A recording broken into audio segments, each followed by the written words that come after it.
The branch export. Exactly. And he is Obama's mentor. Okay? Obama is on the Council of Foreign Relations. His wife is on the Chicago version of the Council of Foreign Relations.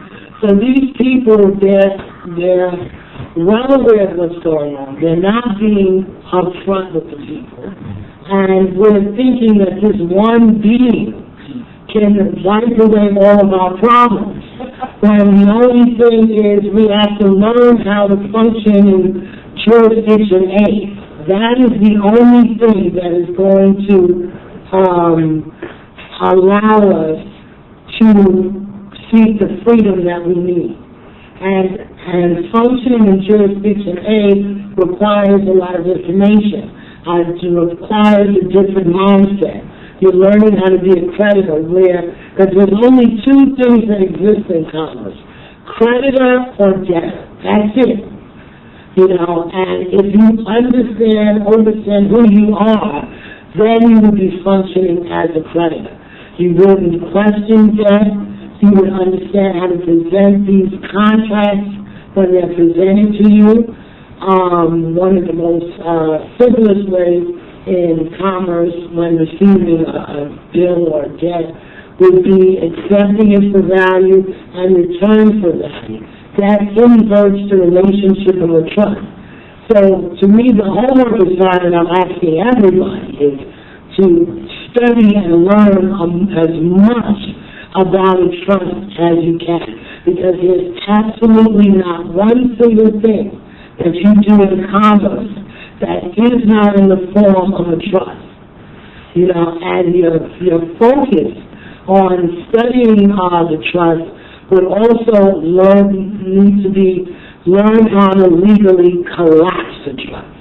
All of these contracts that we sign, that should be where the goal is toward.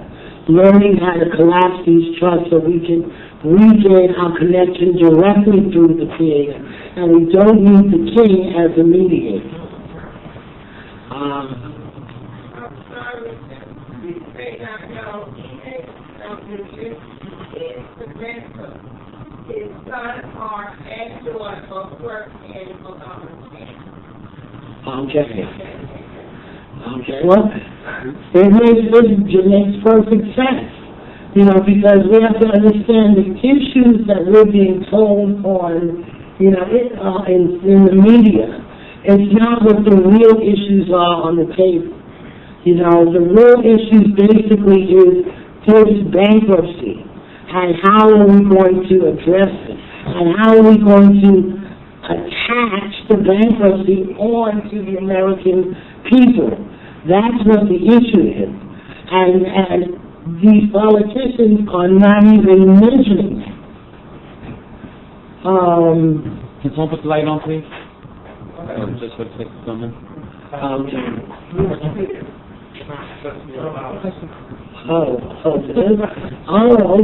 That's it. I thought it was from up here. Okay. The question I asked earlier also, what they're trying to do is the one world banking system, and then working towards the one new world order or one world government.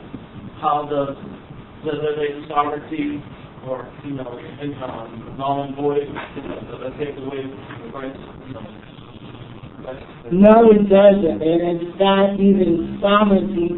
It's basically learning who you are and properly functioning in commerce from that position. And this is basically, in a nutshell, learning how to function as a creditor in the middle of a bankruptcy. A, understanding that everything's reversed. B, understanding the trust. C, separating yourself from the trust. And then functioning in commerce based on their new position.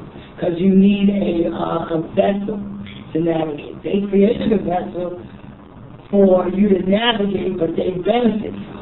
You collapse that trust, you create your own trust, and you do all your navigation through the trust that you created and control.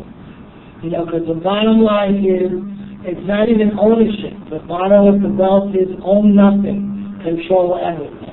And that's basically what they've done through these contracts, through these titles. We are completely under their control.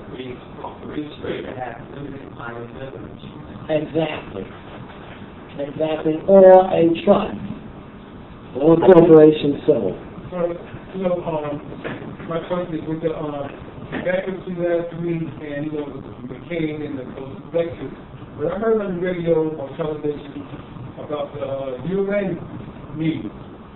And they said that the UN was meeting in the traffic jam and don't go around on the east side. But that was all I heard.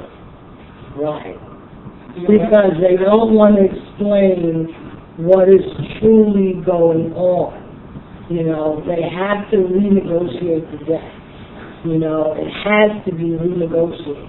And they're making these renegotiations unbeknownst to the people. I have a document here with the salary. Sometimes that meeting was yesterday that you Yes. all this financial. Exactly. Because what has happened, you have to understand, in 33, we were still kind of an industrial society. We were still kind of an industrial society. And basically, when in the bankruptcy, when they took the only lawful money out of circulation, but you have to understand, the Constitution states the only lawful money is gold and silver. So any time you're operating outside of gold and silver, you're operating against the Constitution. You're committing an act of treason against the law. Well, agricultural and industrial. But what we have to realize is all of those corporations have left the U.S. They're not here. And inside of the bankruptcy, when they took the gold and silver, the only single thing that had value, and I know this is such a hard concept for people to get, is the signature of the flesh and blood man. That's why they need you to sign everything. Because that can be converted into negotiable instruments in a bankruptcy. Right, a promissory note, a promise to pay. We have no substance. This is why even the dollar bill, it's basically like the no smoking sign. Before the bankruptcy, this was the dollar bill, 2 lines. Afterwards, it became this, just like the cigarette sign. No smoking. No money. You have to understand there is no money.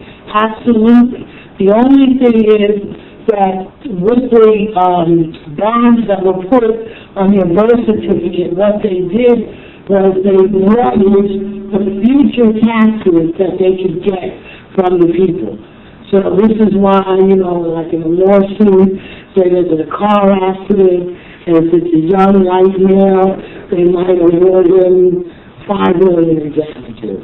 If it's a welfare mother, they might give her $800 million, because they're looking at the future taxes. How much is this person potentially able to put into the system? So the bonds that were created were based on the future labor of the people. And their signature is the only thing that has value. Right. That's a little difficult to explain. The welfare mother gets paid more money? Less. Because, the courts see that she's not going to be, the fact that she lost her arm, she wasn't going to work anyway, because she was on welfare, so she wasn't going to be paying into the tax system. Therefore, all is taken out of an IOU. And when you have an IOU, you're not a creditor, you're a creditee. So if the bond is taken out, you're held liable to pay back with interest. And because we don't understand our law, we are really the creditors. But out of ignorance, we function as the debtor. And a lot of people have been using UCC and learning and using other technology and getting into trouble because they're still functioning as a debtor but trying to access creditor benefits. So wait, I was only $5 million. No, $1 million. Okay, I'm sorry, 1.